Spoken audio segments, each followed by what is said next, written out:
we heard the sentence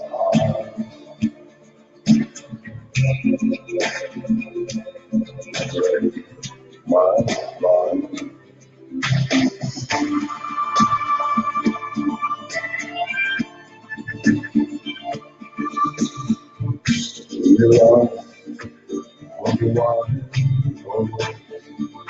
like old things impure, like old things undead.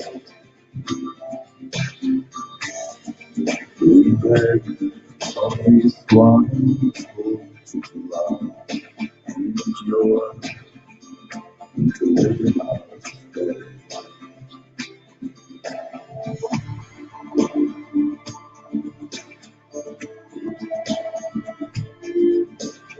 The halls drum and the kings of minds have started to break my fire. Now the snakes come to cut its path. We try to break my fire.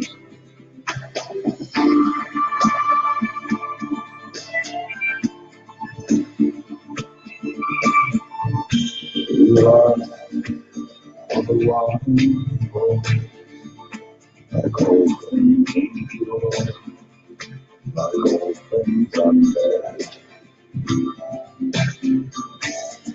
We beg from these blind souls to love and endure, to live in our stead.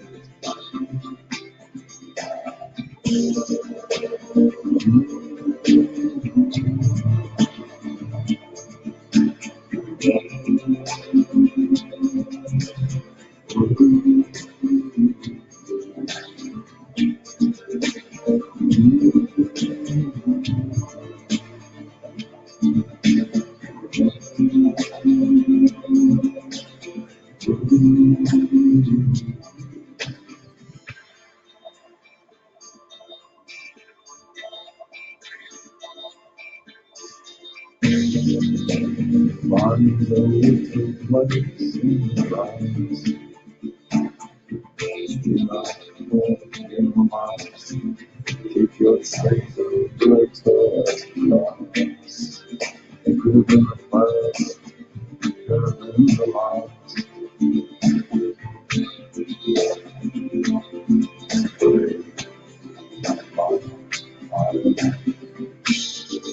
We lost all the water, like old things impure, like old things undead.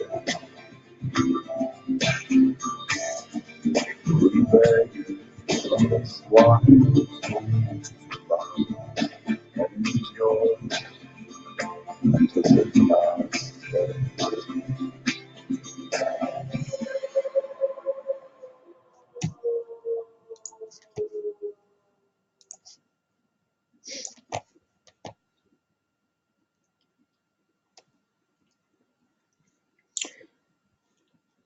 That was the contemporary band Rome.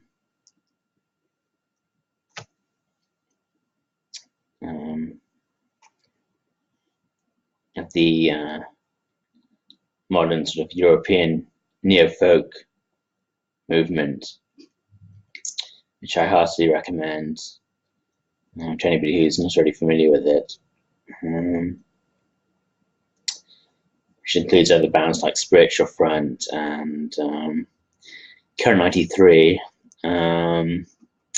Death in June, all doing their bit to preserve some semblance of nobility and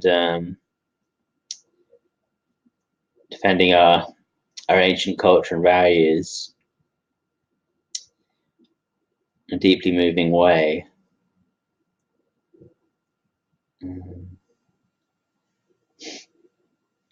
And that song was called To Die Among Strangers, because there's a lot of bravery and valiant struggle, and references to wars, recent and ancient, in their music. So that introduces rule number 7 of my 12 mad miracles a dozen rules for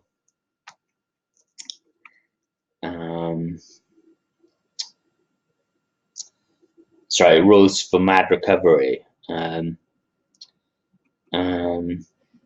Miracles a dozen recovery. How I defeated mental sickness and reclaimed my life.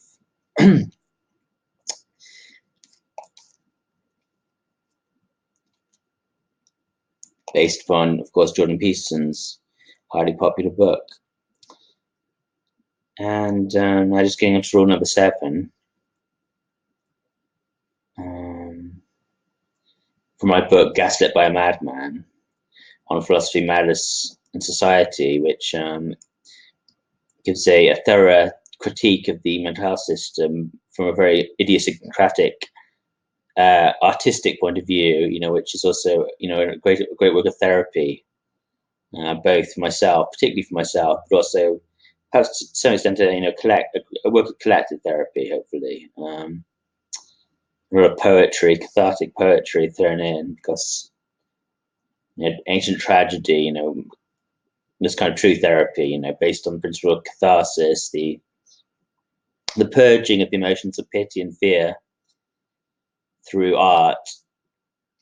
And that's what my book takes us back to, rather than the modern drug-based approach. So rule number 7, is a good one, and links into that song a little bit, because it's direct your fear of threats and sense of enmity outwards on real, well-defined targets. So this is obviously going to be, a fairly unpopular rule with today's politically correct society, where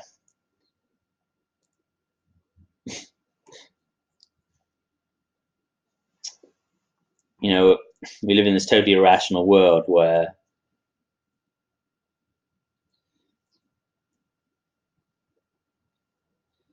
you're attacked for having fears about things. So if you're afraid of something, what's the response? Well, you get attacked, and you get called a phobia and slandered as having a phobia.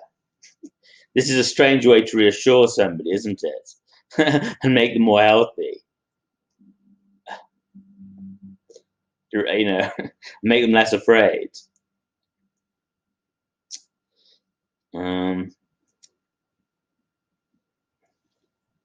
But as I say here, I think in this little section, the actual true mentality and philosophy of particularly those on the left of the political spectrum, but on both sides, it's precisely this rule, because all leftists do is attack others, and directing their fear of threats onto the political right, and sense of enmity outwards onto the political right.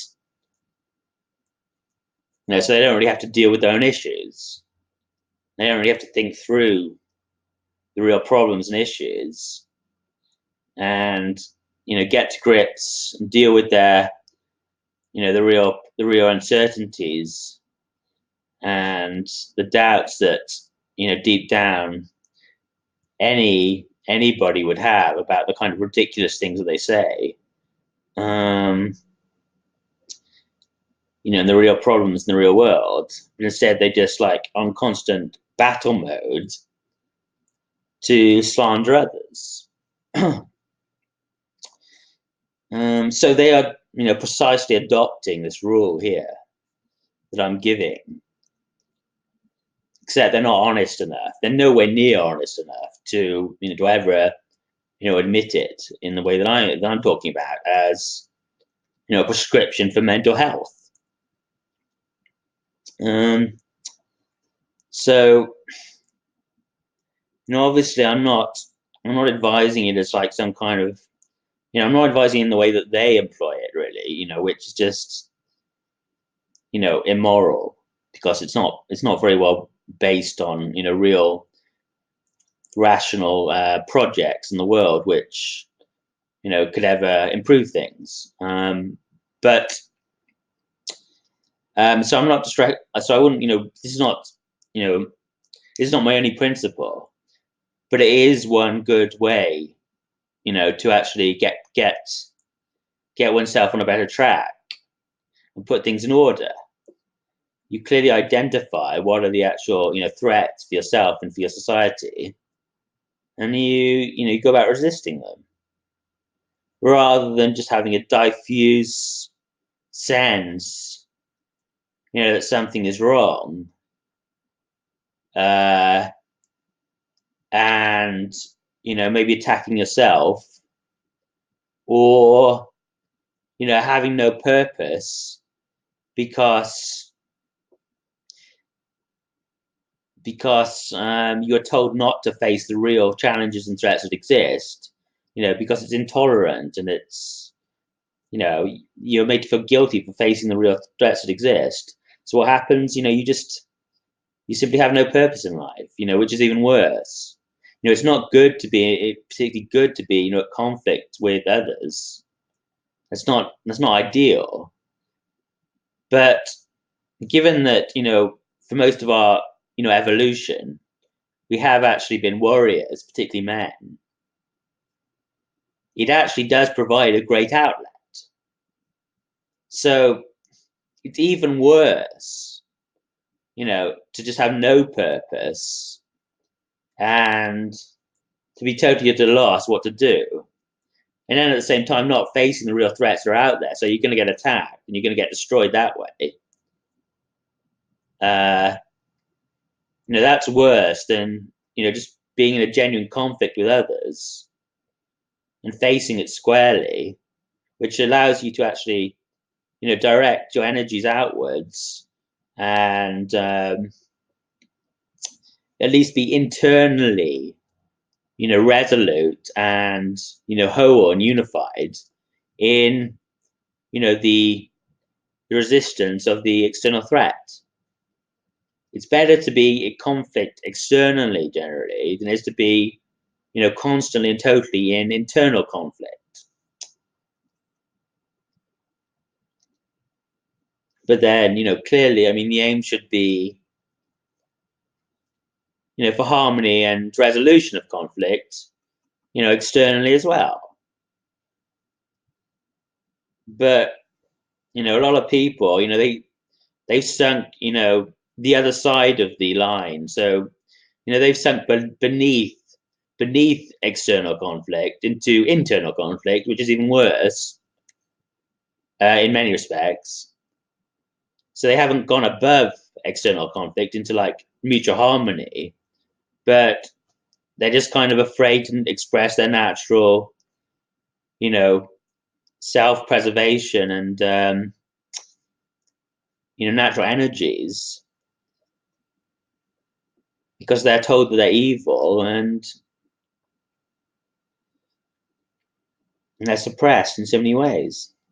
So let me just read out the section. So I give some more specific detail of what I'm talking about, and then I'll try and analyze it and comment on it more with this material under our view.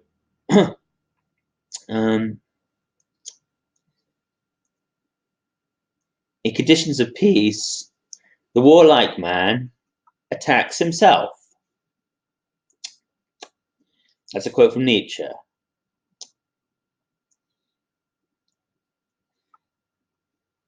Men in particular, but also women, are warriors by nature, germinating from closed societies that were at constant warfare with their neighbors for thousands, if not millions of years, without an external enemy to brace themselves against and test their strength. They often become, ironically, utterly and hellishly lost.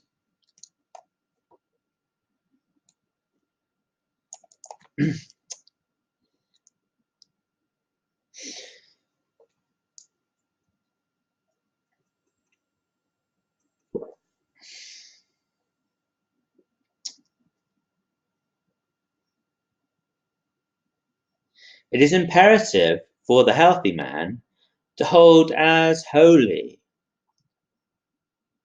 his aggressive, warlike instincts, and direct them outwards towards real threats, of which there are many.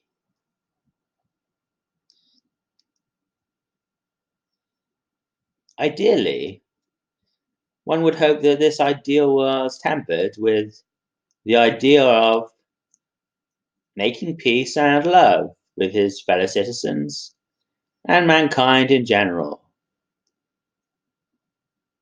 But such idealism is only healthy within the framework of a fundamental vigilance and even animosity. Because friendship and brotherhood are something that the strong man extends willingly to those who treat him with love and respect in turn. They are not something that a mouse earns by his disarmed, vulnerable lack of weapons, unfortunately.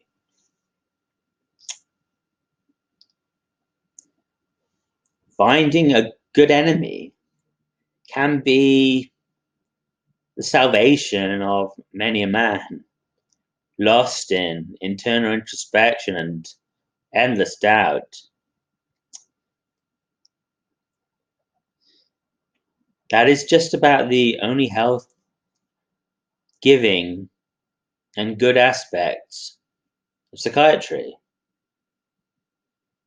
In other words, it offers itself as a very obvious enemy and threat that does produce a certain kind of inadvertent resolution in its victims by opposing the thing that is claiming to care for them, thus making us whole and united against our predator. If this predator doesn't chemically destroy us, ruin our lives, and confuse us too much first.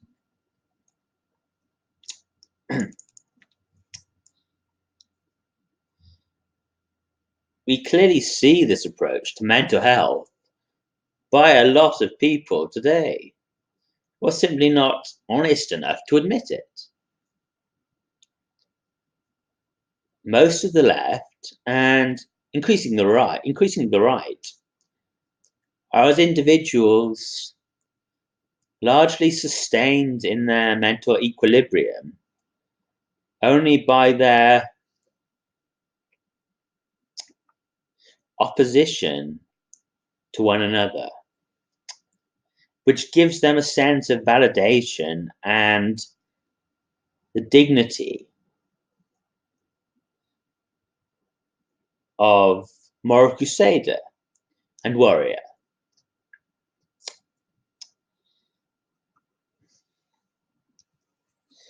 Again, this links in with what I said in the previous straw. A lack of problems can itself be the biggest problem of all. As had been said countless times, man fears boredom more than almost anything else.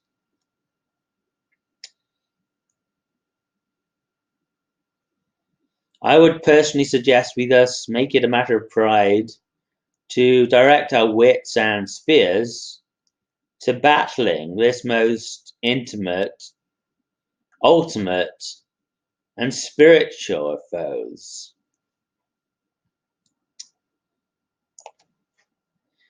Rather than resorting to primitive bloodshed to entertain ourselves like chimpanzees.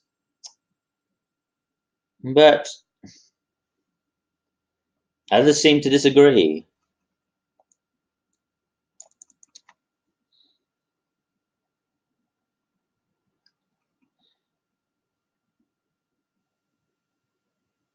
The world is full of dangers, of real predators that can ruin your life. And yet, people often pretend this fact doesn't exist.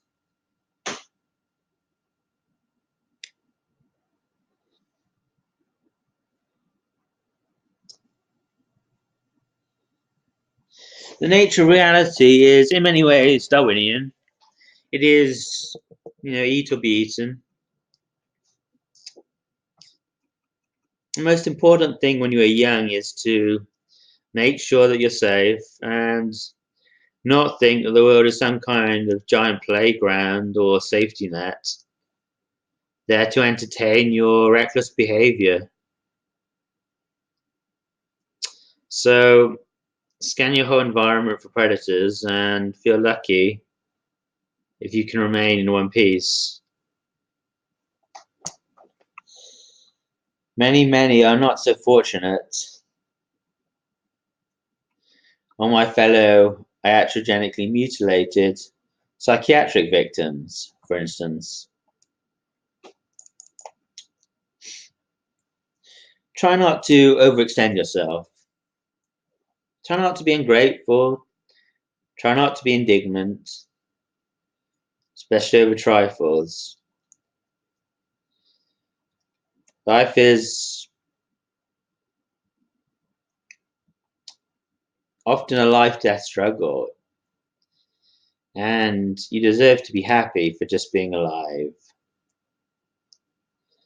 Why forsake this natural gift of reality, available at all times through judicious use of the imagination, in order to busy yourselves with petty concerns that make a laughing stock of yourself, demeaning this fundamental gift of life,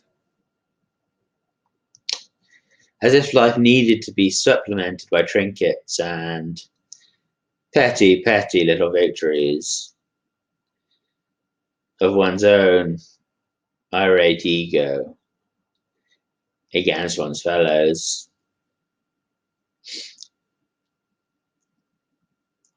You are better than that. You are more than that. And if you treat oneself and others with such contempt, it will be because you are deceiving yourself as to the real threats all around you, and leaving yourself into a rude awakening and unnecessary tragic disaster. And the most bitter and sorrowful and eternal gnashing of teeth.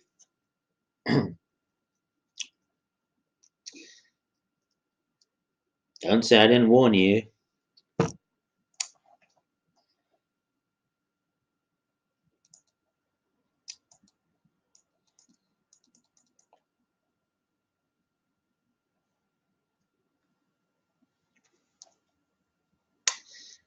Your worst fears may well be quite accurate, and if you're a fool not to pay attention to them, for the sake of average everyday complacency.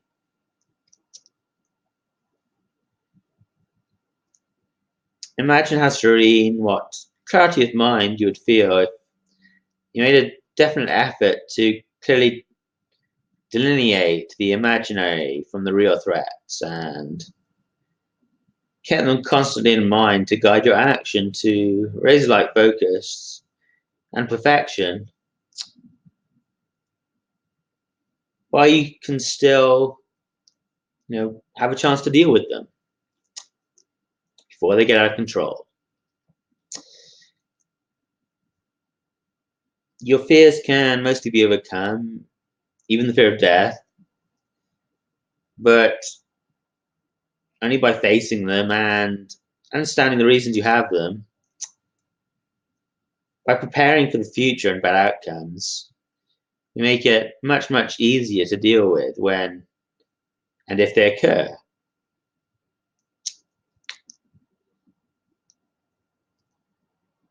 Try not to let others give you false assurances.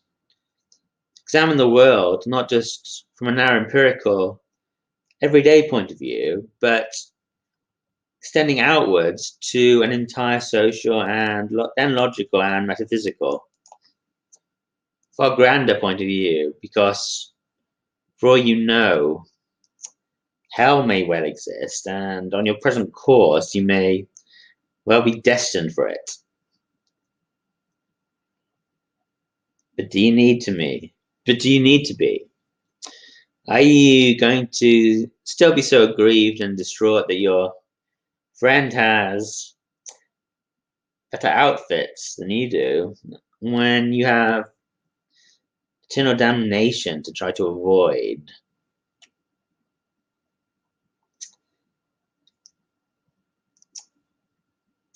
Let that sink in.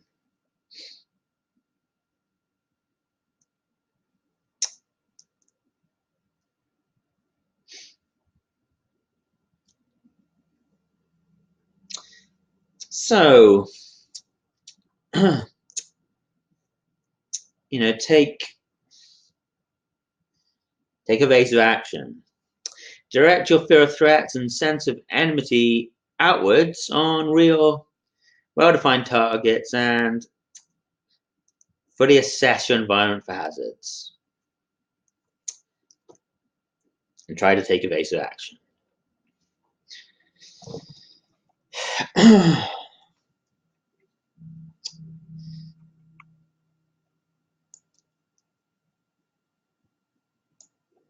So,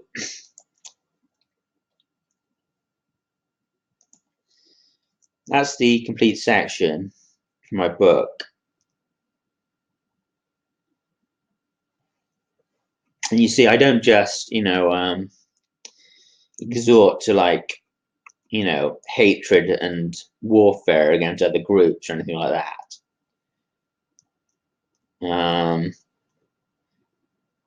I'm actually, in the second half of this section, specifically basically saying that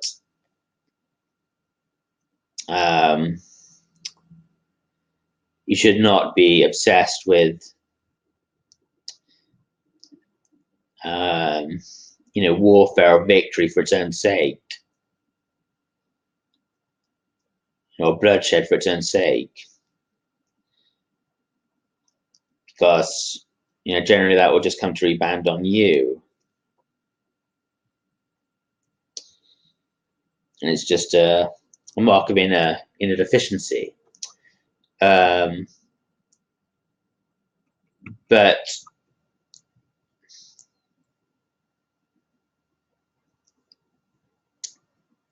there are actually real threats and problems out there that we face both as individuals and society. And by addressing these things and being honest with ourselves,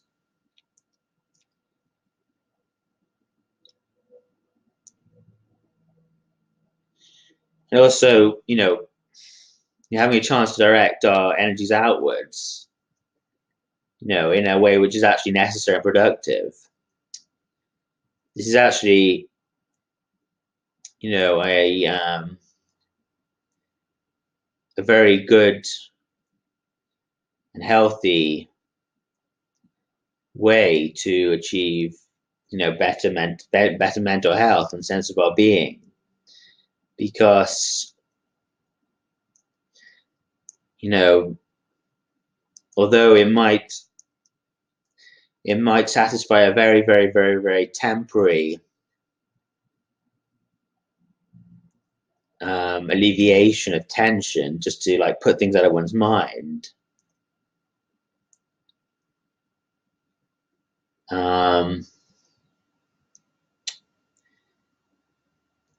It's a solution that has a solution that tends to cause much more harm than good.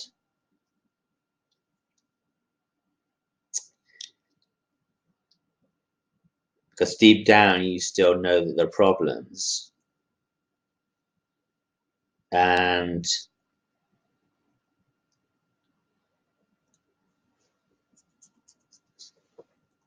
it's pathological to universally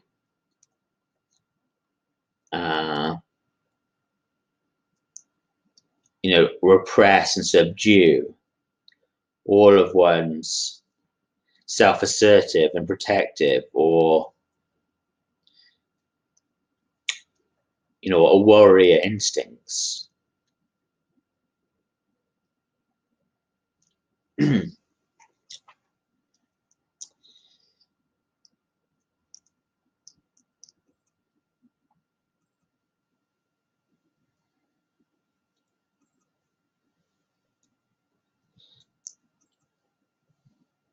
So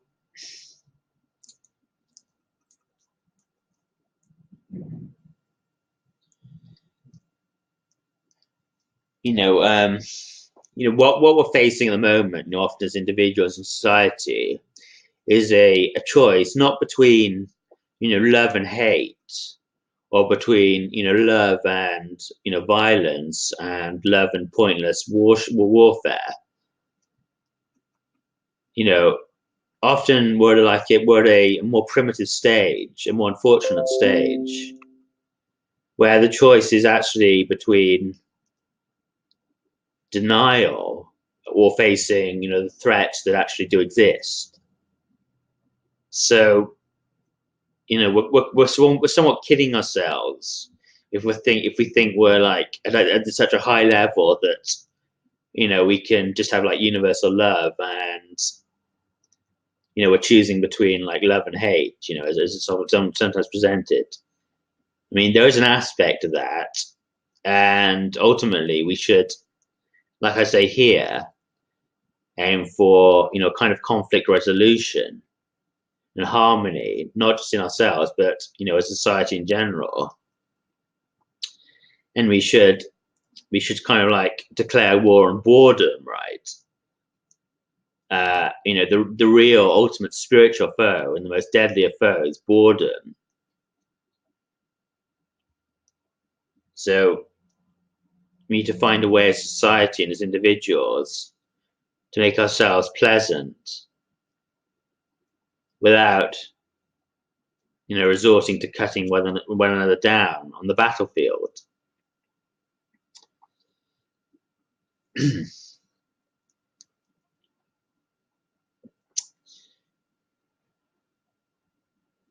And generally this involves a sublimation and a spiritualization of healthy competition.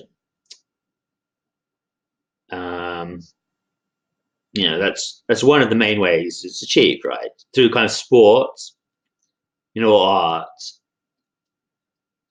and a kind of competition which doesn't result in the extremely, extremely unfortunate consequences that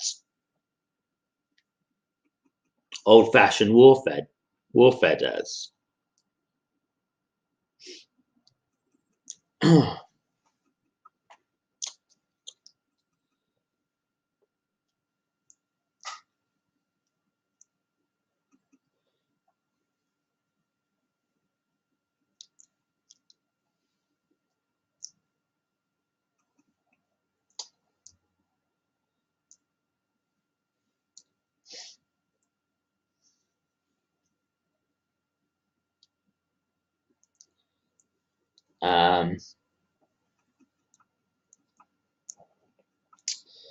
But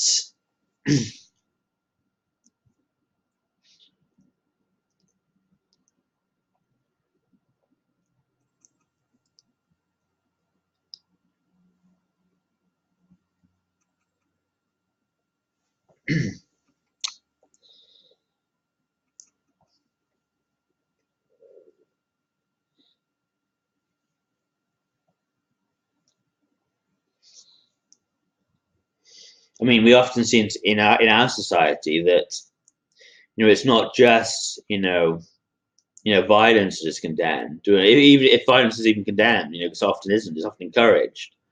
But we see actually, what is actually often condemned is just the more kind of harmless egoism and egotism of sport and competition, or just trying to set yourself above others in some way or other, which doesn't actually do any real harm.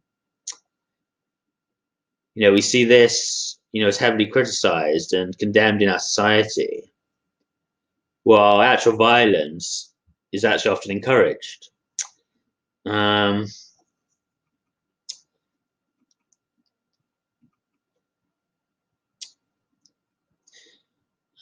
so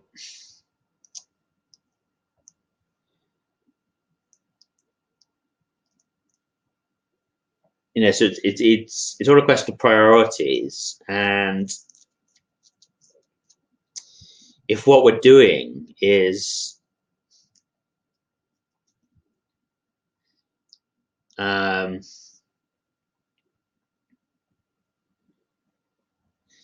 teaching our young that you must never have any firm stance against anything, and must never you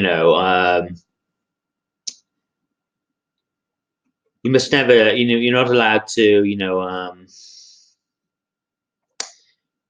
take stances against things based on conviction and preference for one thing rather than another, and an awareness of real threats.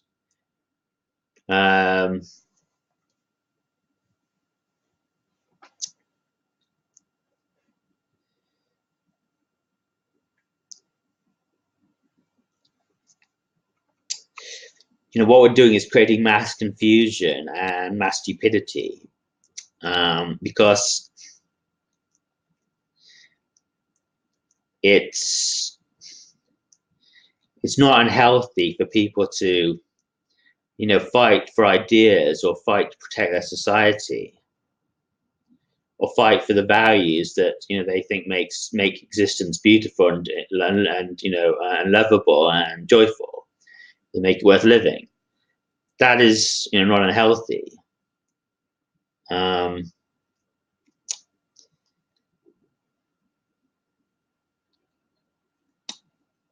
But I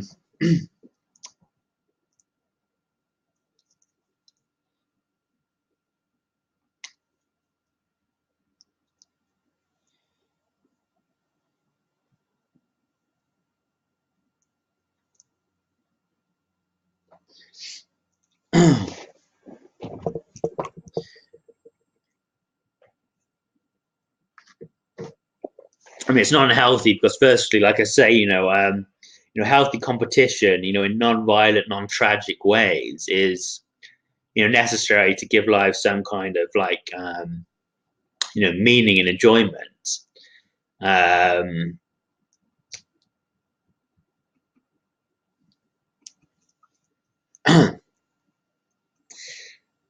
um,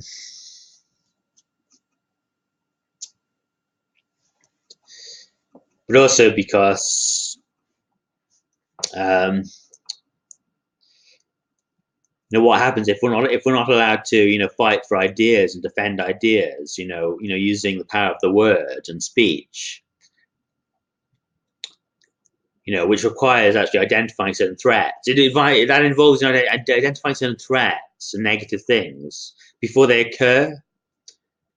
So fighting something at a rhetorical level, a level of speech, is like anticipating it way before it results in real tragic violence. So, that is infinitely preferable. And if you take away the right of people, or you suppress people's healthy tendency to engage in, kind of warfare at the level of ideas, based on a realistic assessment of dangers, then what you just tend to do is you don't anticipate the dangers and the threats that are going to actually occur anyway, and it just like skips the stage and moves straight along to catastrophe and real violence, violent warfare, real civil warfare. And again, it's clearly indicated in the way that, if you look at, the Middle East over the last century, or a few hundred years, it's been full of civil strife and civil warfare, and it's also had extremely restrictive codes on what can be said, in terms of heresy laws and blasphemy laws, which stifle the natural conversation and harmonization of opinion and conflicting views and tendencies. It stifles that, and it also stifles the anticipation of real catastrophes and violence, because if people are not allowed to speak openly about these things, then they're not already able to think properly, and the society as a whole is not able to think properly, and therefore it's not able to correctly steer itself and anticipate the dangers and real violence that is going to come up.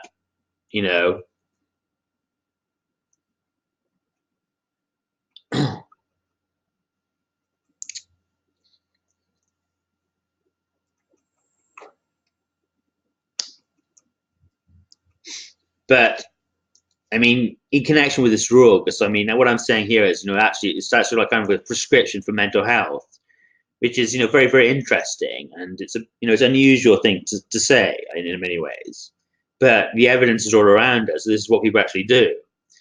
But to talk more about this actual dynamic that I'm actually being honest about here, it's related to the fact that many young people are they're at a loss for what to do with themselves and their lives, and they're told that it's wrong to have a strong opinion or anything, or to fight for your opinion and take sides against other opinions or against other groups for other reasons. There are certain better reasons and certain worse reasons for taking sides against other opinions and groups. I don't think that there should be like racial warfare and that kind of thing. That's it's not a good idea to actually go to war with somebody because they have different color skin, obviously. But a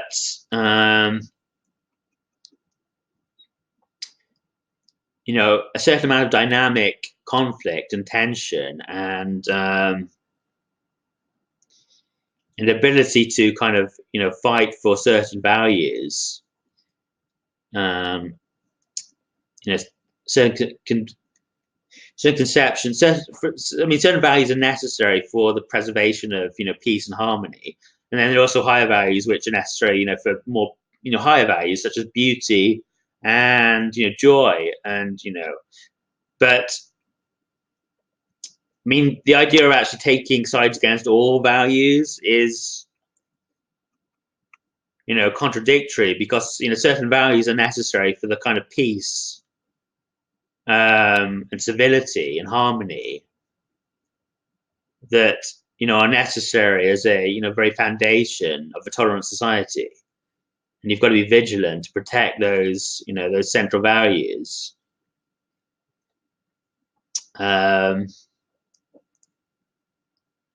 Otherwise, you become self-defeated at even a more basic level. Yeah, but what I'm trying to say here is that many young people are kind of they're told not to assert themselves and not to assert their values, and that it's wrong to think that your opinion is better than somebody else's. Even this is basic, very basic stuff which is being denied people. If you're not allowed to think your opinion is better than somebody else's opinion, I mean, you're being lobotomized, spiritually. This is very basic stuff to our humanity, which is being denied us. And what this leaves people with is they become completely absorbed in their own introspective doubts and confusion about what the heck it all means, and they don't know how to enjoy themselves, because human beings are naturally competitive creatures, and men particularly, they're natural warriors who need some kind of cause to fight for, intellectually, if not physically, because I'm not recommending physical violence. So finding an outlet and just letting yourself have a target to like I say, brace oneself against and engage in a kind of wrestle with, or a fun wrestle with,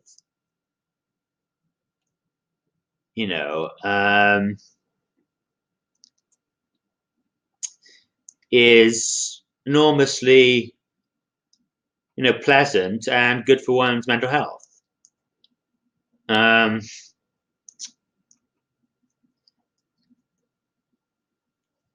So this is the ironic wisdom that I'm giving, that if we are faced with a clear challenge and threat, that causes us to become resolute. It's actually exactly the same thing that Martin Heidegger, the German who unfortunately became a Nazi philosopher, was saying in his philosophy, that the way to become authentic and really kind of enhance your enjoyment of existence is to actually face for once the thought of death, and live in the light of that, in view of one's own personal principles, rather than just a kind of mass blind conformity, without an awareness of the fundamental finitude and, in some respects, the tragedy and the preciousness of existence.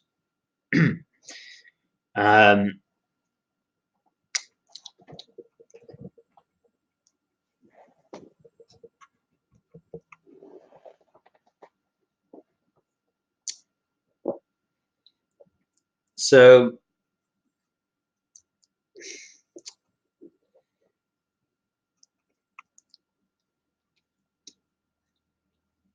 I mean, you generally don't want to have like an enormous traumatic threat foisted upon you, especially at the wrong time, like I did with psychiatry. It does have certain upsides in that it will direct your attentions and make you kind of like give you a clear aim, which is to to get the hell away from it. But it also does a lot of damage, and the cortisol actually is just destructive. But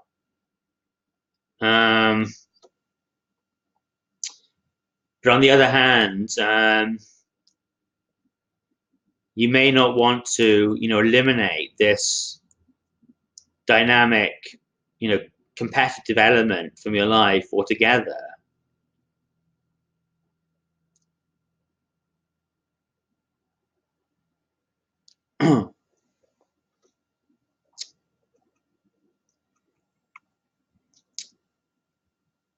Because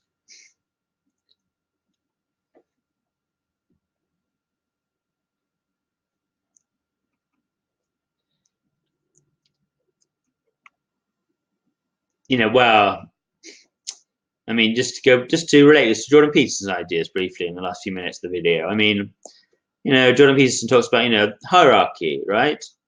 And human beings are, to a large extent, they're kind of status-seeking creatures, and it's a very deep part of their nature.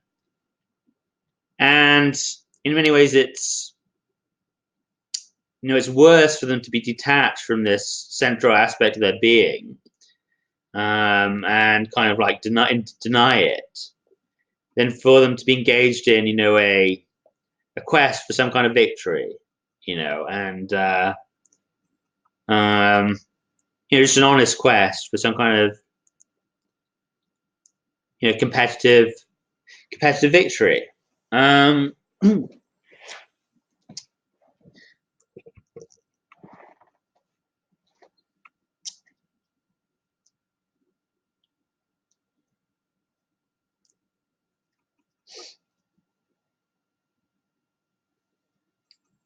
um, so I mean, if you combine this desire, human desire for like a righteous struggle, or particularly a righteous struggle, but also just in a sense any struggle, but a righteous struggle, against, in fact, a real something which poses a real threat, because there are real threats. I mean, real tragedies and catastrophes and violence do occur, and our society is no different. And I'll just name a few off the top of the list, which they're always going to be controversial because people have some interest in suppressing this knowledge and this genuine awareness. But obviously, psychiatry is one. Psychiatry poses a genuine threat to all of the people it's inflicted on. So it's going to dumb you down. It's going to reduce your ability to have a flourishing life, and move up in society. So that's a genuine danger. There's also a danger for society itself, for society in general to a certain extent, because we are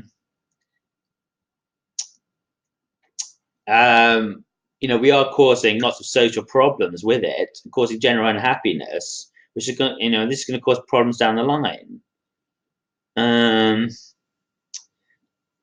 So that's one.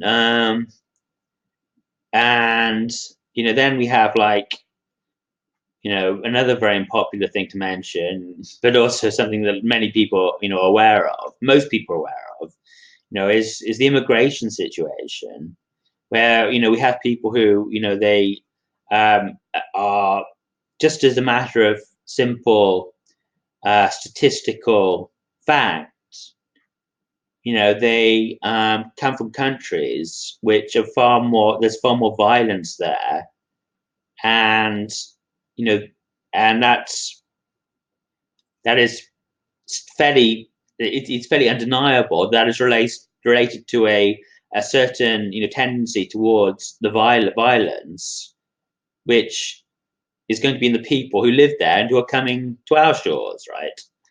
And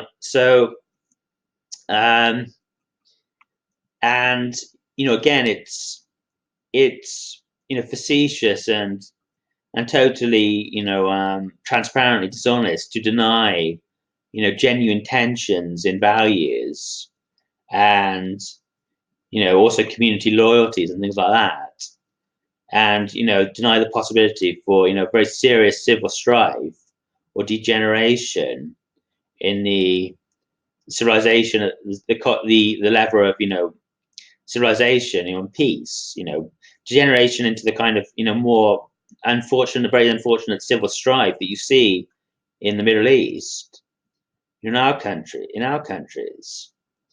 So Um, but there are all, there are all sorts of, potential threats.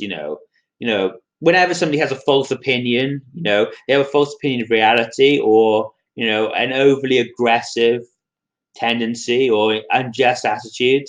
That's a threat. Just one person, one person. If it gets out of, if it manifests in the wrong way, right? But you also need to tolerate that. You shouldn't punish people overly, because punishment is itself, a type of aggression, right? Punishment is not immune from being submitted to the principles of justice itself, is it? Um, so in reality, there's a kind of in a healthy person, there's a constant struggle to maintain a just and righteous equilibrium that holds them to actually a standard of perfection, which requires constant vigilance, and that applies both to the level of the individual soul and to society in general.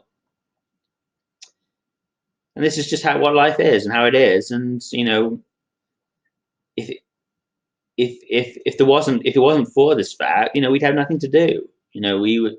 It's only because life presents us with a certain, at least administrative need to discriminate and make the best of every possible moment. That it is meaningful and enjoyable. And